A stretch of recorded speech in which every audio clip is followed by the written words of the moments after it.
Fernando Nakagawa, foi um dilema a taxa da blusinha, a gente tratou aqui. De um lado, Lula dizia que iria vetar, mas aí teve o acordo com Arthur Lira, foi adiante e aí se tornou impossível vetar esse ponto dentro do plano do Mover, que era uma iniciativa que tem bastante apoio dentro do governo federal.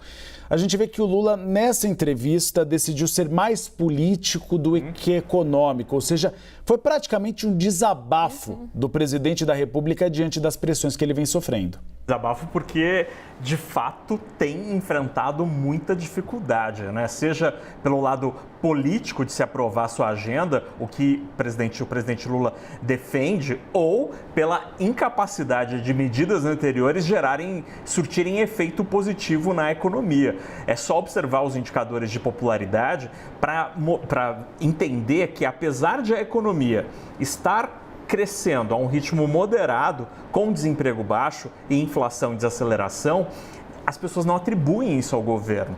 Então falta uma conexão e o presidente Lula me parece estar reclamando dessa incapacidade de entender por que isso não vira popularidade.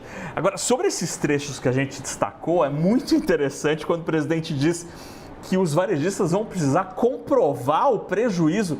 Presidente, é só observar, não paga imposto e o outro paga um monte de imposto. É uma situação tributária distinta e que não me parece justa. Também não é justa, é bem verdade, quando a classe média viaja para o exterior e pode comprar do exterior sem nenhum tipo de pagamento com aquele limite de $1.000. De fato, há um tratamento desigual.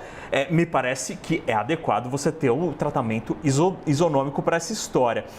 E sobre o orçamento, quando ele reclama de grupos de pessoas mais ricas, né, que tomaram conta do orçamento, Marcos Lisboa deu uma entrevista aqui à CNN há algumas semanas, em que ele fala exatamente disso. Marcos Lisboa, que foi secretário de Política Econômica do governo Lula I e que depois foi um grande economista, foi presidente do INSPER.